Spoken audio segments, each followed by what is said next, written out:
화면이 아마 꽉 찼을 텐데 그동안 조금 작아져서 보기가 좀 더 편하지 않을까 생각이 되어집니다. 참 반갑습니다. 뭐 충격적인 발언이지만은 제 이름은 본명입니다. 네, 정말 이름처럼 튼튼하게 건강하게 그래도 자라왔다 살아왔다고 여겨지는데요. 이렇게 행복한 교회 성도님들, 사실 저는 제 친구 영대 목사가 개척한다고 해서 저는 은밀히 이 교회를 위하여서 그렇게 영적으로 교류하며 기도하고 있는 중이었습니다. 또 유튜브를 통하여서 그 설교 영상도 종종 있다가 보면서 그런 영적인 교류를 하고 있었는데요. 아마 이것이 제가 행복한 교회 성도님들을 그렇게 만날 수 있는 기회를 제공하는 그러한 길이 되지 않았을까 생각이 되어집니다. 이 복된 교회의 이 부족한 종을 이렇게 서울이라는 이방 땅에 사는 이방인을 이렇게 환대해 주시는 우리 행복한 교회 모든 성도님들 참 반갑고 감사합니다. 오늘 저의 메시지는 훌륭한 영대 목사님 설교보다 정말 한층 더 떨어지는, 그리고 다소 이기적인 메시지라고 할 수 있겠습니다. 왜냐하면은 제가 이제 한 사람의 선교사로서 우리 행복한 교회 성도님들이 저의 인도네시아의 선교에 동참하고 동원되어지고 이 한 사람의 선교사를 위하여서 행복한 교회도 기도하여서 도와주는 그런 후원자가 되기를 바라는 마음 담아 저와 관련된 인도네시아와 관련된 그런 간증식의 메시지를 전하면서 이런 성경적인 바탕을 근거하여서 살을 붙이면서 그렇게 이야기를 전하고자 합니다. 영대 목사님께서는 10분 남지 아주 깔끔하게 메시지를 전하던데 저는 그거보다 조금 오버될 것 같습니다. 그래도 좀 양해해 주시기를 미리 이렇게 당부하겠습니다. 자, 앞서 전한 대로 이 선교사라는 것, 복음을 전하는 그런 직책을 가지고 있는 자들이죠. 저는 인도네시아 땅으로 향하는 기독교 대한선교교회 회선교위원회 소속의 올해 훈련을 받고 신임 선교사가 된 박튼튼 인도네시아 선교사입니다. 이 선교사란 정말로 무엇보다도 중요한 것은 기도의 동역자, 기도의 후원자가 너무나도 중요하다라는 것입니다. 한 사람의 선교사로서 현장에 보내어지는 선교사가 되기도 하지만은 본국에서 이 한 사람의 선교사를 위하여서 끊임없이 기도해주는 그러한 보내는 선교사, 그런 선교사들이, 기도의 후원자들이 너무나 중요하다라는 것이죠. 그래서 오늘 그런 행복한 교회가 저의 기도의 후원자가 되기를 바라는 마음 담아 짧은 메시지를 전파하도록 하겠습니다. 여러분들에게 한번 감히 질문을 던져보는 것은 여러분들의 삶은 그동안 평범하였다라고 생각이 됩니까? 아니면 비범하였다라고 생각이 되어집니까? 내 삶은 과연 평범했는가? 비범했는가? 평범했습니까? 근데 저는 우리 많은 또 어르신들도 계시고 정말로 다사다난한 그런 생애를 살지 않았을까 생각이 되어지지만은 저 역시도 평범한 인생이었을까 비범한 인생이었을까 생각해 보면은 저는 그래도 제 주변과 비교해 보았을 때 다소 비범한, 정말로 일반적이지 않은 인생을 살았다라고 그렇게 전하고 싶습니다. 정말로 세 발의 피, 뭐 일부인 이야기지만은 그것만 꺼내 보자라도 저는 서울시 흑석동 출신의 우리 그런 동네 후배들이 있는 것 같은데, 저는 서울시 동작구 흑석동이라는 곳이 출신지고요.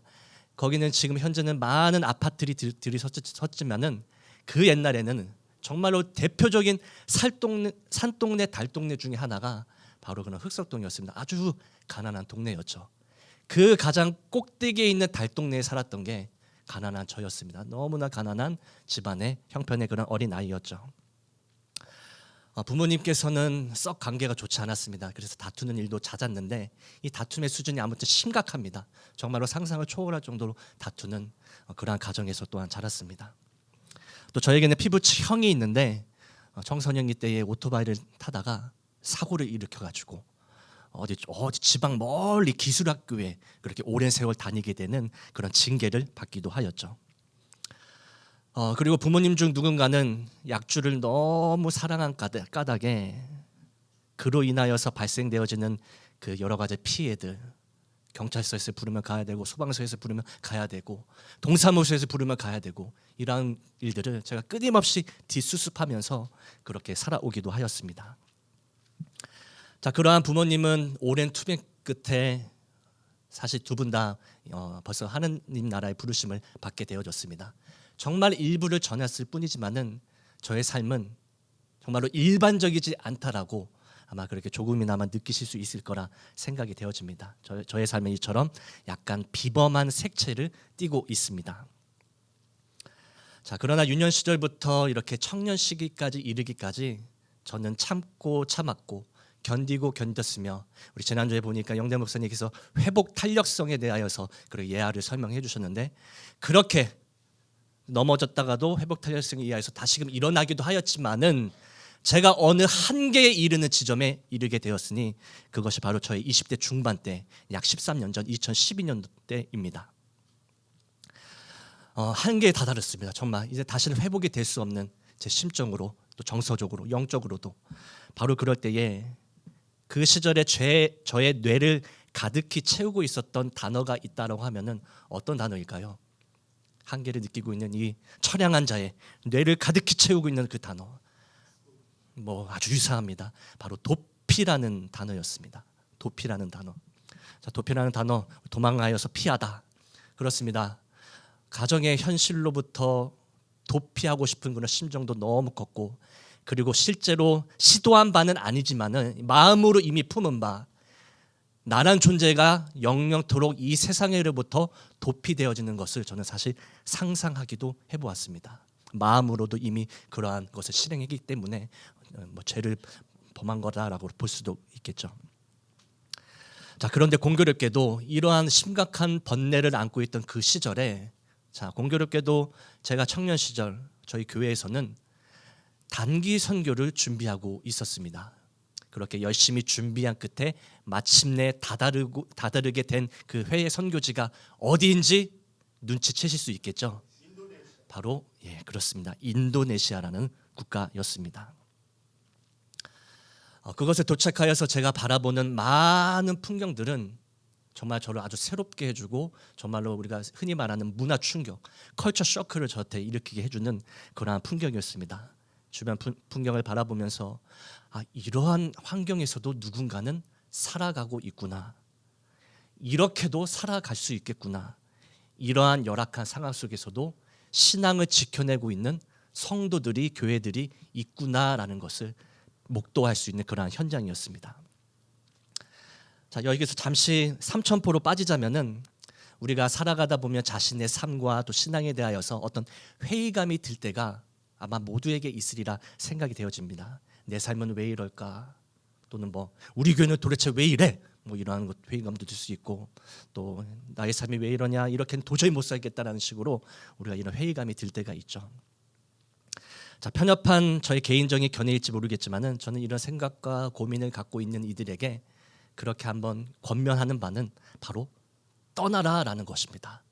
나의 우물박 세상을 한번 바라보라는 식이죠.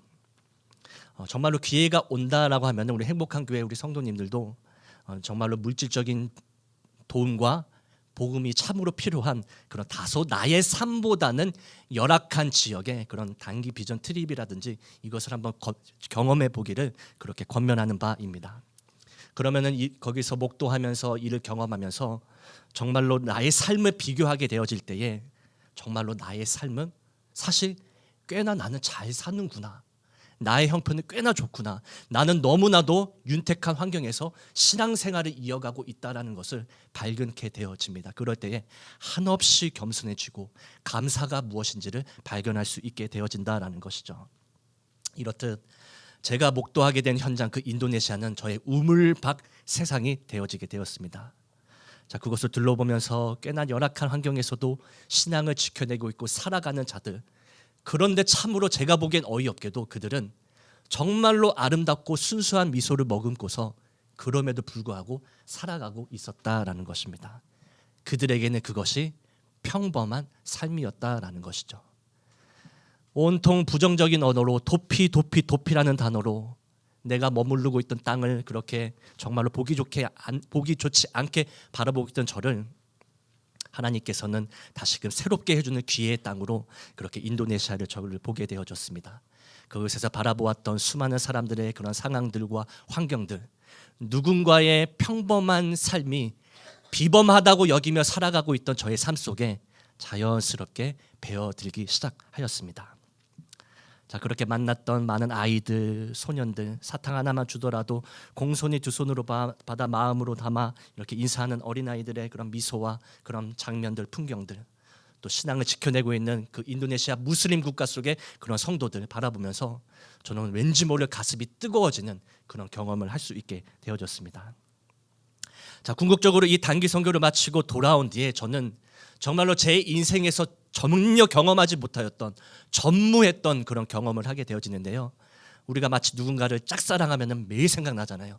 어떻게든 연락해보고 싶고 만나고 싶고, 마치 이런 것처럼 인도네시아라는 땅이 다시금 내가 갈 수 있기를 바라고 자꾸만 생각나고, 그런데 이것이 단기간으로 그렇게 되는 것이 아니라 그 해에 지속적으로 이런 사랑에 대한 감정이 그렇게 증폭이 되어지는 기간이 되었다라는 것입니다. 자, 우리 휴게소나 화장실에 가면은 우리가 이따금 목격할 수 있는 유명한 글귀가 하나가 있죠. 아름다운 사람은 머문 자리도 아름답다. 참으로 제가 좋아하는 글귀 중에 하나입니다.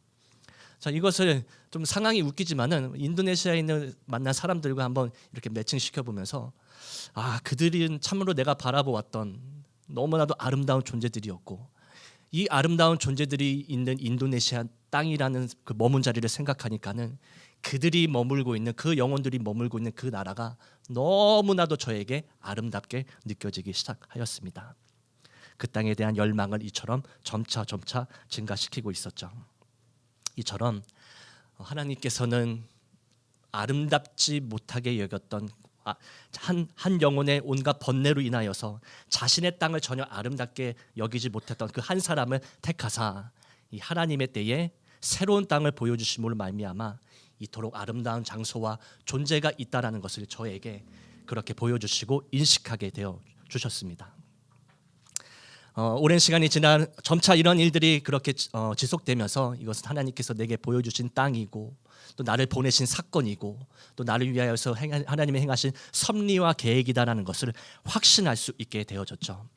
오늘 제목이 좀 자극적인 것 같기도 하지만은, 제가 그렇게 세상으로부터 도피하고 싶은 심정으로 번뇌를 안고서 인도네시아에 다다랐지만은, 하나님은 이 나라를 제게 보여주고 경험케 하사 세상으로부터 도피하고 싶었지만은 이제는 다시금 그 땅을 사랑하는 마음 갖고 세상으로 나아가라는 그러한 뜨거운 마음을 저에게 심어주는 그 사건이 되어진 배경이 바로 저에게 있어서 인도네시아라는 땅이었습니다. 이처럼 인도네시아를 향한 열망을 키우고 저의 아주 모질고 못났던 것들이 다듬어지고 있던 그 2012년 그 해에 저는 성경을 보면서 나는 매일같이 인도네시아라는 땅을 그렇게 인식하고 있는데, 마치 이런 것처럼 어떠한 땅을 인식하고 있는 한 인물의 상황을 저에게 보여주셨습니다. 바로 그 인물은 누구이냐? 구약성경 창세기에 등장하는 모든 열방의 열국의 아버지라고 불리우는 이스라엘의 그런 근간이 되어지는 바로 아브라함이라는 인물이었습니다. 자, 그에게 하나가 빠졌는데, 말씀 구절에 제가 하나 누락했네요. 자, 창세기 12장 기록에 따르면은 여호와께서는 이 아브라함에게 지시하시기를, 너의 그 가장 안락하고 편안한 장소인 친척과 아버지의 집을 떠나가지고 내가 네게 지시할 땅으로 가라는 그런 명을 하십니다. 자, 이러한 기록이 창세기 12장 1절에 기록이 되어져 있습니다. 이 명을 받은 아브라함은 이제 비로소 땅에 대하여서 새롭게 인식하게 되어지죠. 고향과 친척과 아버지의 집이라는 너무나도 가장 안락하고 편안한 땅을 단숨에 내려놓고서 정말로 모호한 땅, 내가 네게 지시할 땅으로 가라라는 이 모호한 땅으로 가려 하는 당시의 아브라함의 나이는 심지어 75세의 노인입니다. 자, 이러한 아브라함의 그 심적 상태, 또 신앙적 상태가 어떠한지를 우리가 그것을 발견해 볼 수 있는 부연해 주는 구절이 있는데요. 그것이 바로 신약 성경에 이르러 우리가 함께 봉독하였던 히브리서에 기록된 이런 구절입니다. 자, 그 상황을 부연하는 이 구절에 따르면 믿음으로 아브라함은 부르심을 받았을 때에 순종하여서 장래의 유업으로 받을 땅이 나아가지만은 도무지 알지 못한 채로 그 땅으로 향하여 나아갔다라고 75세의 노인이 이처럼 기록하고 있습니다. 자, 그런데 그가 이 75세의 노인 아브라함이 그 한 걸음을 뗄 수 있었던 그 원동력 근거가 무엇인지를 성경은 분명히 밝히고 있죠. 바로 믿음으로라는 것입니다. 믿음으로. 또 한 가지 보태자면 바로 순종하여서 믿음과 순종으로 말미암아 그 걸음을 뗄 수 있었다라는 것입니다. 자, 그 믿음이라는 것은 무엇입니까? 자, 도무지 알 수 없으나 내가 가는 이 길에서 사막에서도 광야에서도 길을 내시고 물을 만드시는 그 하나님이 나의 인생에 있어서 웨이메이커가 되고 또 나를 지켜주시는 칼과 방패가 되시는 그러한 인도자가 되시는 것을 믿었기에 또한 그러한 하나님이 말씀하신 명이기 때문에 순종함으로 내가 가는 방향이 모호할지라도 목적지가 모호할지라도 그 한 걸음을 뗄 수 있었다라는 것이죠. 믿음으로 말미암아 순종함으로 말미암아 그 한 걸음을 감히 뗄 수 있었다라는 것입니다. 저는 성경을 읽으며 구약 성경에서 등장하는 요셉이라는 인물을 너무나도 좋아합니다. 요셉이라는 인물. 왜 그런가 싶어서 보니까는 이 요셉이라는 인물은 특히 장차 오실 메시아 예수 그리스도를 예표하는 대표적인 인물로서 엄청난 고난을 받는 대표적인 인물이죠. 죄가 없었으나 도무지 죄가 없었으나 끊임없는 고난을 받는 이 요셉을 생각하면은 저 역시도 요셉의 그 깜냥에 미치지는 못하지만은 나도 그 못지않게 많은 거듭되는 고난이 있었기 때문에 이 요셉이 눈에 띄지 않나 생각이 되어지는데요. 근데 고난을 겪는 이 요셉의 생애와 삶 속에서 사실 부정적인 언어는 그 성경의 이야기를 보면 찾아볼 수가 없습니다. 오히려 긍정적인 핵심적인 키워드가 하나 발견이 되어지는데 그것은 바로 형통이라는 단어입니다. 형통. 엄청난 거듭되는 고난을 겪지만은 그가 형통한 자가 되었다라고 창세기는 거듭 이 부분을 강조합니다.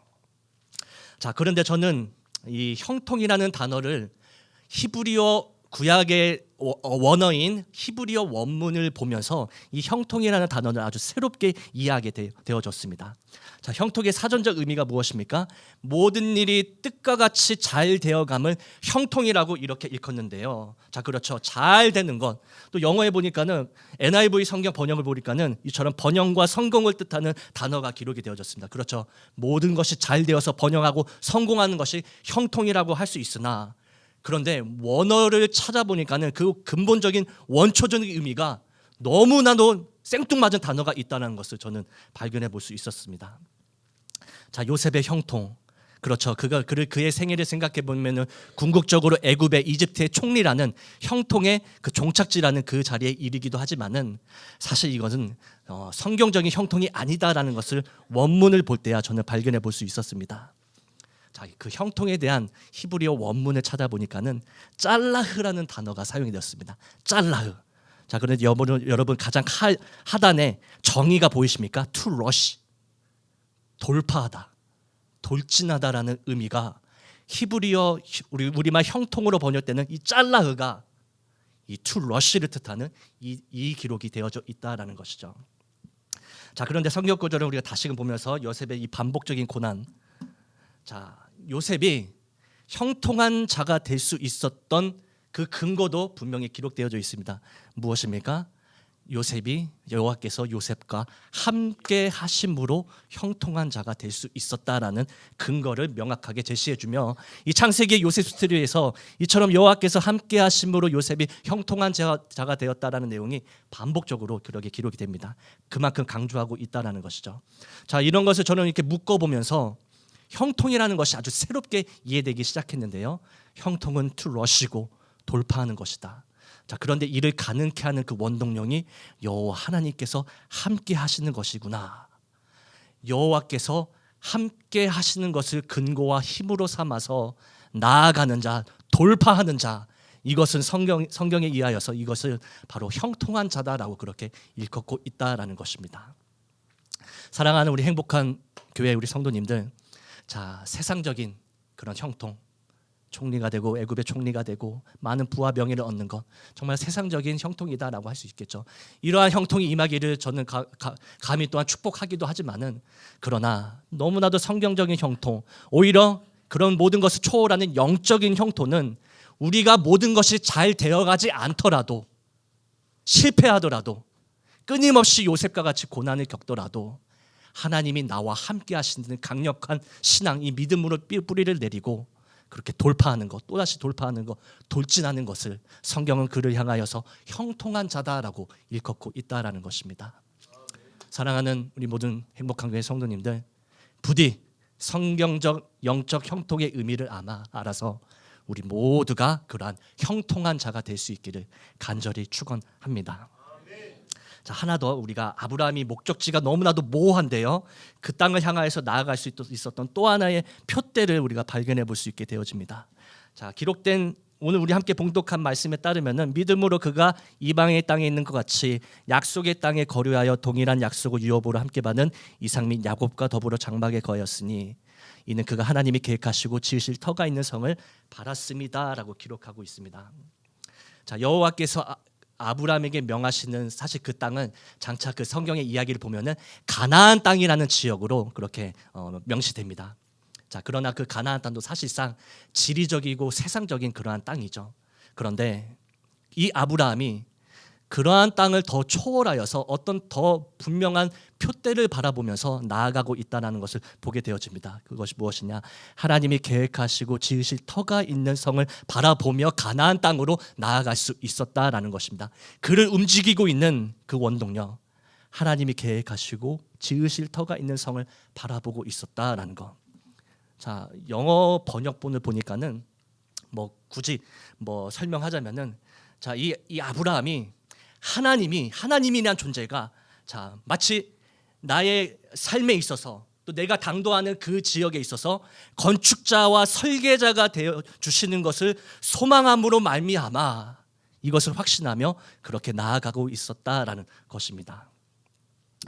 자, 영어는 이렇게 번역하고 있고 우리말은 이렇게 번역하고 있는데요, 저는 이것을 보면서 하나님이 건축하시고 설계하시고 친히 다스리시고 이런 걸 보면서, 또 하나님이 지으실 터가 있는 그 성, 자, 유한한 이 세상의 땅을 바라보면서도 나아가긴 건 사실 맞지만서도 더 그것을 초월하는, 하나님이 치리하시고 하나님이 통치하시고 하나님이 다스리시는 그 하나님 나라를 소망하면서 나아가고 있는 것이 바로 아브라함이었다라는 것을 보게 되어집니다.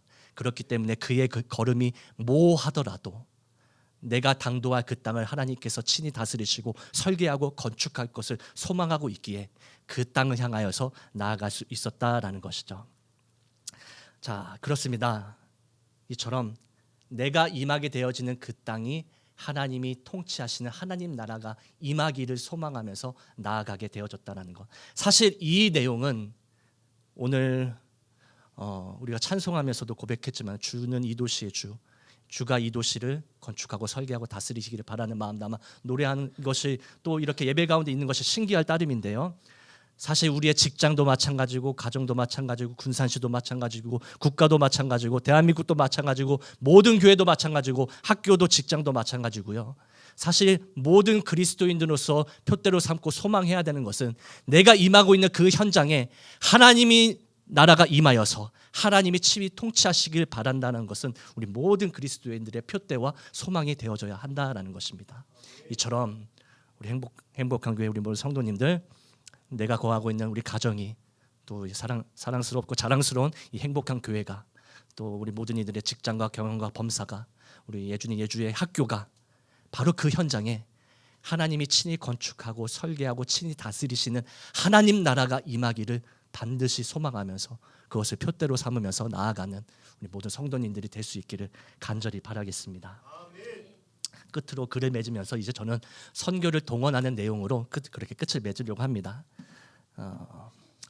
자, 제가 나아가게 되는 인도네시아라는 섬이 아니라 인도네시아라는 나라는 정말로 최대입니다. 최대의 섬으로 구성된 이러한 엄청난 나라이고요. 또 인구 가운데 약 2억 3천만 명의 이슬람 인구를 보유하고 있는, 또 이것도 우리 전 세계에서 가장 최대의 인구를 가지고 있는 이슬람 국가입니다. 또 가난한 자와 고아와 과부가 끊임없이 즐비하는 그 땅이고, 그렇지만 그럼에도 불구하고 아름다운 자연과 풍부한 자원들, 참으로 아름다운 사람들이 있는 곳이 바로 인도네시아입니다. 자, 비네카 뚱갓 이까라는 국가 표어입니다. 이것은 무엇을 의미하느냐? 다양성 속의 통합, 일치, 통일을 의미하는데요. 그만큼 다양한 민족과 문화와 그런 것들이 교류하면서 그렇게 살아가고 있는 민족이 바로 인도네시아라는 국가입니다. 자, 제가 구원받은 백성으로서 또 한 사람으로서 이 땅을 향하여서 저도 이제 구원의 감격을 베풀고 자랑하고 전파하고 또 알리기 위하여서 이 땅을 향하여 나아가게 되어집니다. 그런데 앞서 전했듯이 현장에 보내어지는 선교사와 더불어서 그를 위하여서 중보하고 기도하고 도고 기도하는 그러한 보내는 선교사의 역할도 너무나도 중요하다라는 것이죠. 우리 행복한 교회 성도님들, 저는 첫 텀에 언어 공부를 집중하면서 또 선임 선교사와 더불어서 신학교 협력 사역을 하며 제가 축구를 굉장히 좋아해가지고 또 자격증도 뭐 하나 갖고 있고 계속 라이센스를 올려야 되긴 하는데요. 또 그들을 대상으로 이 축구라는 달란트를 통하여서 어린이 및 청소년 사역 등을 그렇게 할 계획을 또 비전을 가지고도 있습니다. 이러한 것이 돌파될 수 있도록 형통하게 이루어질 수 있도록 그렇게 기도해 주시길 바라고 또 기도 요청하는 바입니다. 자, 정말로 선교제에서는 사람과 만남의 복이 너무나 중요합니다. 그러한 만남의 복을 허락하시고 또 기도의 동역자를 나날이 붙여주시고 내게 주어진 매일의 만나로도 늘 감사하고 만족하며 자족하며 살아가는 선교사가 되게 해달라고, 또 모든 상황과 환경을 하나님이 나와 함께 하시는 임마누엘로 형통하게 돌파하는 선교사가 될 수 있도록, 언어 교육을 기쁘게 감당하고 빠르게 향상될 수 있도록 하나님과 이웃을 사랑하는 계명을 친히 증명하는 삶을 사는 그러한 선교사가 되도록, 그렇게 저의 선교에 기도로 동참해주는 행복한 교회 성도님들이 되어주기를 간절히 소망하겠습니다.